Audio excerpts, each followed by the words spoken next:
and welcome to another episode of Empower Your Menopause, the podcast where we bust myths, challenge outdated health advice, and empower women to thrive in midlife and beyond. It's James here and Juli, and today we're going to address a topic, well, I guess like all of them really, but it's critically important. Another topic that's critically important throughout the menopause journey. So if you're waking up exhausted, you're tossing and turning at night, or you're feeling like your sleep has completely betrayed you in midlife, you're not alone. And no, it's not just about getting older. It goes much deeper than that. So in this episode, we're going to break down why your sleep goes haywire during perimenopause and menopause, and why it matters more than ever for your long-term health. And most importantly, we're going to give you some tips, hopefully, on how to fix it. So those simple practical strategies are going to help keep you your sleep preserved, help you wake up feeling rested rather than wondering how you're supposed to function on 4 hours of sleep without a bucket of caffeine being thrown in as well. So if you're tired of being tired, stick around. Today we've got you covered. So Julie, why don't you just go over the main talking points that we're going to go through today and give us some background information on this. Yeah, sure. And I can relate to this because I've had these issues through my own menopause journey. We always say, I used to sleep fine. What the hell happened? Um, all of our internal regulators are shifting. And when that happens, everything is affected from sleep to metabolism to mood. And so the main players, of course, are our hormones, estrogen and progesterone primarily. Because when they drop, we wake up more often, we've got more stress, so cortisol levels are higher, our circadian rhythms are thrown off, our cortisol rhythms are thrown off. Um, and blood sugar is more difficult to regulate because, of course, estrogen has some protective effects on that. So when we're on that roller coaster with estrogen and progesterone, our insulin levels and our blood sugar levels can get onto the same roller coaster ride. So I know a lot of women complain about waking up in the middle of the night feeling absolutely ravenous. So that can be a factor for sure. But it isn't. I mean, I think the important thing for people to realize is it's not just about willpower, just getting that advice to just go to bed earlier. That's really not helpful because it's a biological thing for us. So it's important to have a strategy. So we can go into those, I think, a little more deeply because there's a lot of detail. Yeah, there's a couple of things there that really stick out for me from what you just talked about. The one is, estrogen and progesterone once again coming to the fore and being responsible for so many different things, regulating so many different bodily functions in a woman beyond just sexual function. And it always interests me that people tend to talk about estrogen, particularly as being a sex hormone. And for those of you who aren't watching live, I'm doing the air inverted commas when I say a sex hormone because it's almost like a master hormonal regulator for women because it does play into so many different things. Bone health, sleep in this case, blood sugar management that you just talked about. And I think the second thing then based on that is this idea that balancing hormones, people say, oh, we can help you balance your hormones. It's an almost impossible task, and it's a promise that we shouldn't really make as health coaches because the endocrine system, the system that works on hormones, that regulates them, builds them, sends them to places where they do their jobs, is a really, really complex system. And it's not about just sort of like, oh, we can boost estrogen and therefore everything's going to be sorted out, or we can sort of like regulate your blood sugar and everything's going to be sorted out. It all plays together, and I think it's really important to just keep reiterating that as much as possible. The hormonal journey goes beyond sex hormones, and even your sex hormones do so much more than just regulate your sexual function. So let's talk about some of the disruptors then. So I guess the most common one that we tend to come across is hot flushes and night sweats, right? Your body's internal temperature is off. And I just think it's worth clarifying there. There's a little change in language here. Flushes and flashes. In the UK, in Europe, Australia, we tend to use flushes. In America, for many, many years, flashes was used. That language is now changing because hot flushes aren't a flash. They aren't over in a momentary second. As you'll know, they can last for many minutes. So hot flushes and night sweats are really, really challenging at this point in time. Your temperature regulation, again, estrogen plays a role in that. It goes absolutely haywire in menopause. So we're going to talk about some things as we move on, like environment and temperature that all play a role in this. So things like having cooling mattresses. My wife and I, for instance, we've got a split um, blanket on our bed that can heat one side of the bed and then not the other, depending on which one of us is cold or hot during the night. So having things like that that can help regulate things. You can buy specialist mattresses that can add cooling elements in. You've got lighter sleepwear. There is some menopause friendly sleepwear now which can help wick away sweat during the night and things like that. Things like breathable bedding, so making sure that your bedding's really high quality cotton, things like that. Having a fan by the bed can also help there. And then either hot baths or cold showers, depending on which side of the temperature gauge you might be on any particular day. Obviously the hot baths are very, very relaxing, but the cold shower is very, very cooling. So choosing those that are appropriate. Other sleep disruptors are probably overthinking and anxiety. I wonder if you just wanted to touch on that one a little bit.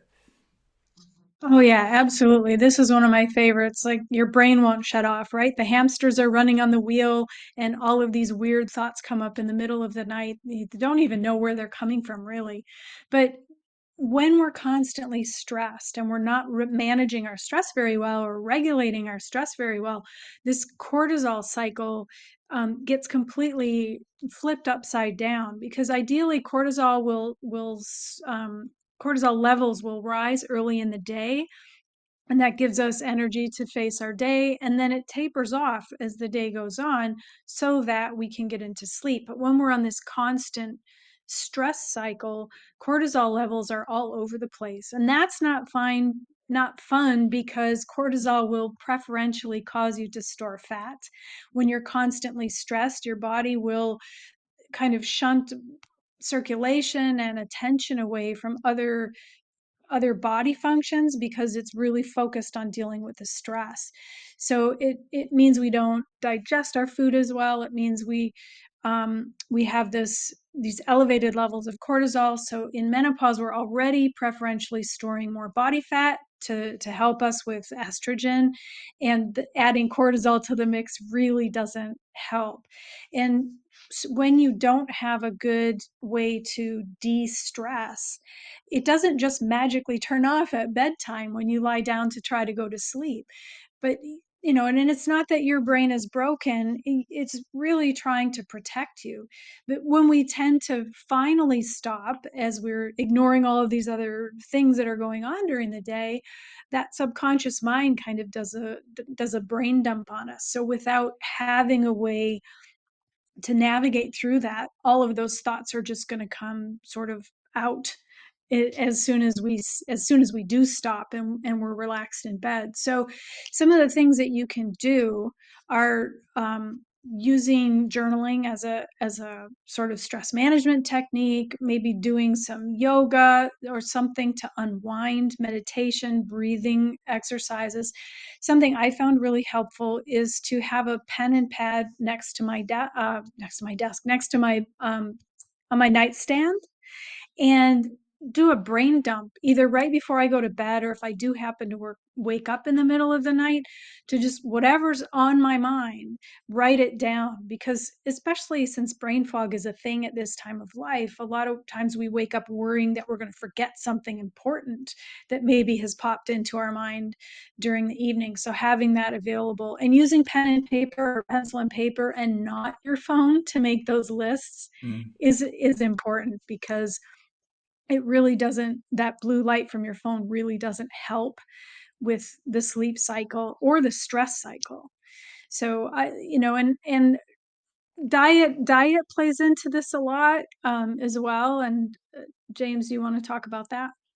Sure. I mean, you talked there about sort of like stress and the challenge that has on things like digestive function as well. So again, Mhm. it's this layering upon layering of things that can have an effect, right? That we kind of need to start unpicking and moving backwards. So if you are stressed out and you're going to bed, you're already compromising your digestion there inherently anyway.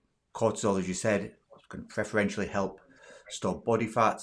Also, the other place that estrogen is actually made when your ovaries stop making it is obviously in your adrenal glands, and therefore there's a challenge there as well, just as an addendum.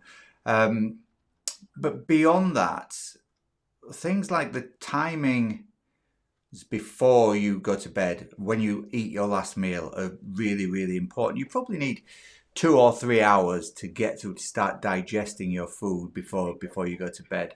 And so thinking about that would be one thing from a practical point of view, timings, etc. And we're going to go into that when we talk about strategies in a moment, but also what you're actually eating and drinking in that time before bed. So the classic one is, a late night sugary snack.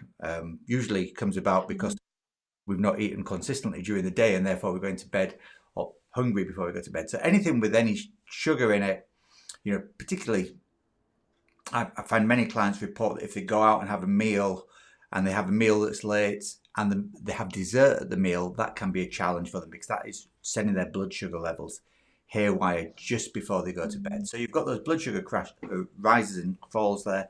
There you've also, therefore, we're relating back to that previous one, which means that you've got the night wake-ups that are going on as well. And then, of course, our good old friends, caffeine and alcohol, right? Those two stimulants. Now, there's a school of thought that you should avoid caffeine during menopause, etc., etc., etc.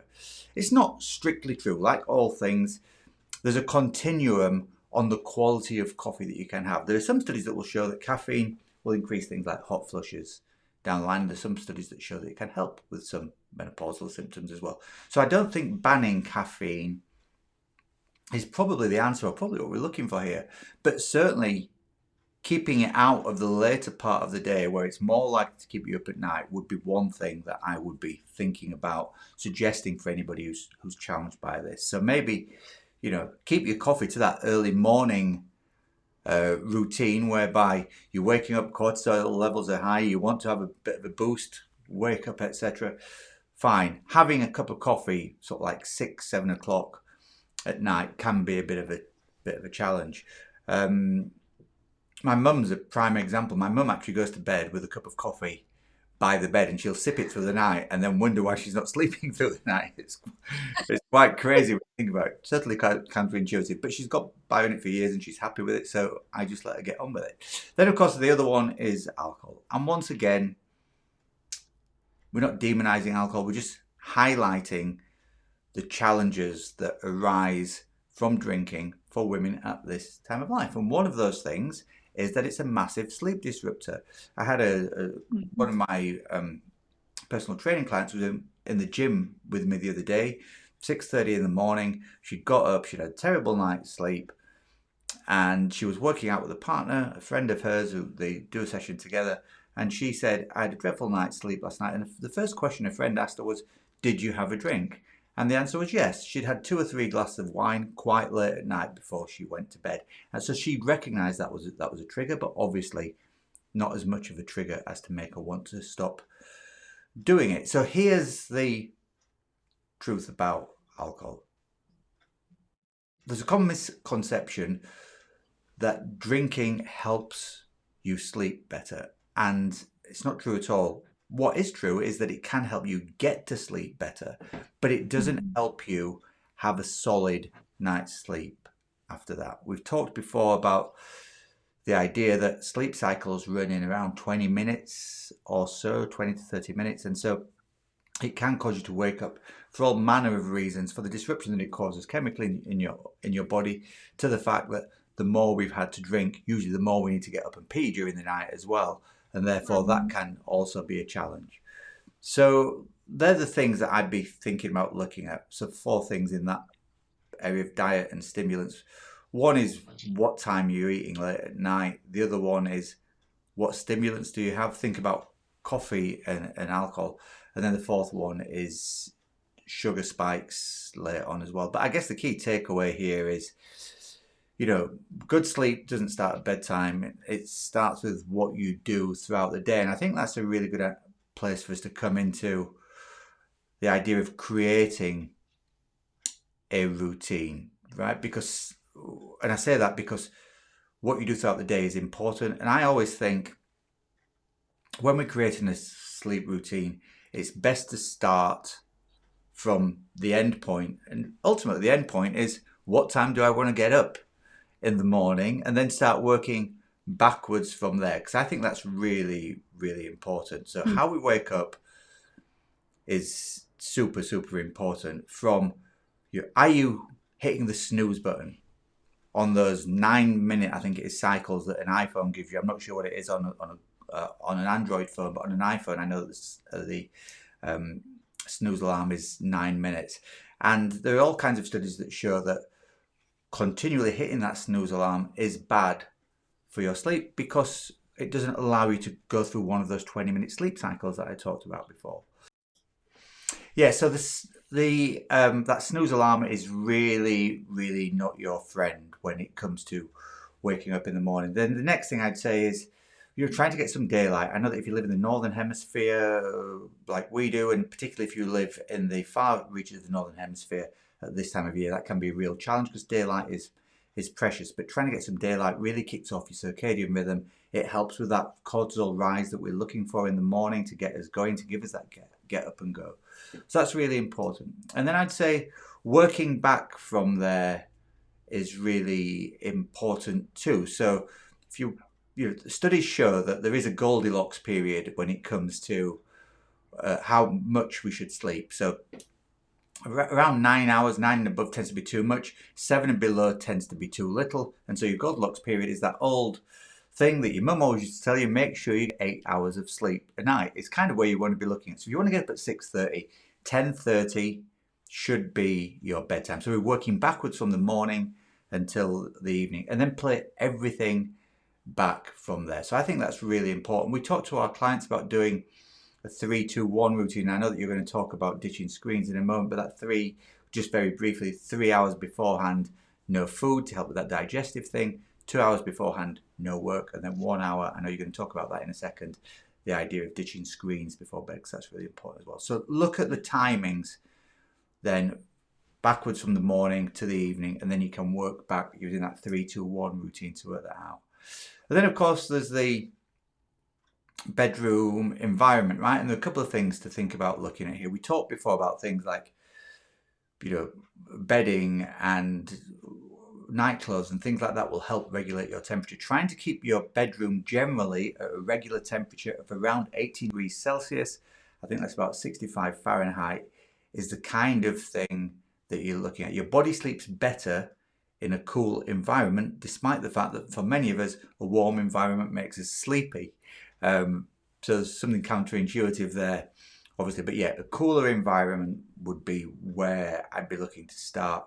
And then I guess the second one from an environment point of view is the actual ambient setup of your bedroom. So what's happening with light? Do you live by a busy road and you've got street lights outside, and then do you need some blackout curtains or something like that to help get rid of some of that light to make it easier for you to get to sleep? Light plays an incredible role, as Julie's going to talk about in a second, on our sleep cycles and both how we wake up and how we go to bed.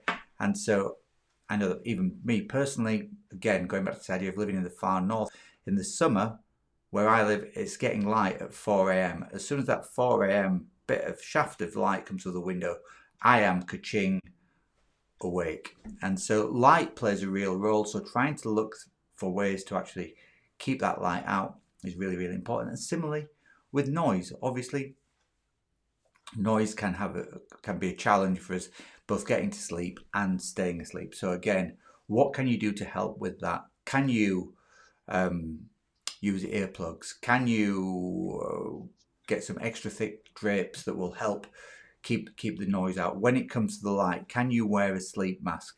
That can really help. So those environmental things, I think, are really, really important. So I know I stole your thunder a little bit, Julie, there with the screen time, but why don't you just talk about that? Because I think this is super important, because it's the one thing, irrespective of who we see and why they come to us in the first place, whether they come to us because they're challenged by hormonal symptoms or weight loss or whatever. I don't know anybody in 2025 who is good and keeps their boundaries when it comes to screen time before bed. Discuss.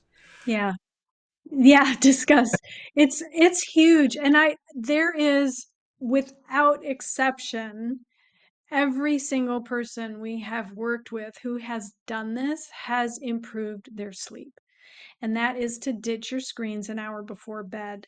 And a lot of people say, well, if I wake up in the middle of the night, it's something for me to do, or I need to have it handy in case my kids call, or whatever reason, whatever excuse we have, we feel like we're compelled to have our phones near our bed, or we're on our you know tablets before, or watching television. But that blue screen, that blue light, actually blocks melatonin production, so it means that our sleep isn't it messes with our circadian rhythms. It means we don't get to sleep as easily. We don't enjoy deep sleep as much as we need it, which is where we do a lot of our restoration. And it's very, very stimulating. And even first thing in the morning, I recommend not looking at your phone if you can avoid it for at least 30 minutes, ideally the first hour of your day when you're awake, because it messes with your brain waves and it starts stressing your brain immediately. And there have been all kinds of research studies coming out now, and even showing videos of little babies and small children actually having complete and utter meltdowns when screens are taken away from them. We have this dopamine addiction that we get from our screen. So it goes a lot deeper. But where sleep is concerned, really, really, really ditching that screen an hour before bed, leaving the phone at least on the other side of the room, if not in another room. If you need to have it nearby for kids or family or what have you, at least put it on the other side of the room so you're not tempted by that. And I have mine set up now. There's a setting, and I'm pretty sure most phones have this. I went into the battery settings and it automatically shuts off now at 9 p.m. And it's a pain to reboot it up and put in all the passwords and everything. So as soon as that shuts off, it's like, oh, yep, okay, time to ditch that and go to bed. So, and that this also includes TVs. I know a lot of people have televisions in their bedrooms, and that blue light flickering constantly is doing the same thing as your telephone. No matter what light filters or whatever you have, it still gets through. It's like putting on sunglasses and saying, I'm blocking out the sun, right? Yeah. Um, so that's really important. And stress management, and I think those two things play nicely together, because usually what we're finding on social media or the news or whatever we're watching is not relaxing anyway. But managing your stress before you go to bed, whether that's breath work, stretching, yoga, meditating, journaling, hugging your loved ones. I love to cuddle with my dog. I have an herbal tea, and we sit quietly and do that in the evening before bed. And I find that to be really, it's a because it's a habit now, it's a signal that to your body that it's time to start winding down. And some of these habits are going to take a little while to get into place, so you may have to practice for a bit. And then another big one is eating strategically. Really avoid that late night sugary snack, or even if it's something that's high carb, that converts to sugar, so it's going to spike your insulin levels as well, and that leads to waking up. Your body has different processes that it goes throughout the night with your liver and your kidneys, and it does all of this repair and maintenance. And so avoiding those late night sugar spikes is going to be really important. And we've had clients who have increased their protein intake during the day, and their sugar cravings have all but disappeared. So making sure that you are eating strategically to avoid those. Of course, James talked about getting light during the day. Getting movement during the day also makes a big difference. Your body is made to move, or we're designed for that. And we tend to be driving a desk all day and we get stiff and tired because we're not moving. So when you get some more movement during the day, it helps it's a great way to manage stress as well, Hmm. whether it's dancing or walking up and down the stairs or going for a walk or run or strength training, whatever kind of movement you enjoy, that can really help improve your sleep. And again, back to the sunshine or daylight, that really makes a difference in our circadian rhythms and how our bodies decide when it's time to be awake and when it's time to be asleep. So I think the key takeaway here is you don't need a perfect routine, but incorporating small, consistent habits that help your body get the rest it needs are going to really make a difference over time. Yeah. So, you Yeah. have anything else? Well, I think that last point's really important, is it? Because if we just quickly recap one sentence for each of the tips, because I think there's 6 or 7 of them there. Start at the end and work your timings backwards. Make sure your environment's right from a temperature, a light, and a noise point of view. Ditching screens 1 hour before bed. Doing some kind of stress management before bed. Eating strategically, moving during the day, and getting some sunshine or at least daylight early in the morning are all critically important. But it doesn't mean you have to get up tomorrow morning and vow to change all of those things at once, because that would be a real challenge, and it's too much. So I would always Mm, say, what is the one thing that you can do, the smallest thing you can do, that you think would just change the dial a little bit? It could just be getting into bed half an hour earlier, putting your phone to one side, making sure you don't eat late at night. It could be any of those things. You don't have to mm, reel off the whole litany in one go as of tomorrow to get a perfect night's sleep. You will see that just changing one of those little things, choose one that you think works best for you, and play with it for a couple of days and see what effect it can have on your sleep. And you might be surprised that if you layer then these on top of each other and try and make little incremental changes on each of them, that within a couple of weeks or a month or so, your sleep is much improved, which is what we're looking for. And so, in closing, then, if you're struggling with sleep, the most important thing to know is you're not broken, and you're definitely not alone. Because it's interesting, every woman who walks metaphorically through our door, and I know that we see clients online, will tell us when she first starts seeing us that her sleep isn't an issue. And as soon as we start asking some questions, you can see there are challenges there that could be improved with better sleep. So you're not alone. It affects probably, I would say, 90% of the women that we see, because menopause makes sleep harder inherently because of all those things that Julie talked about before.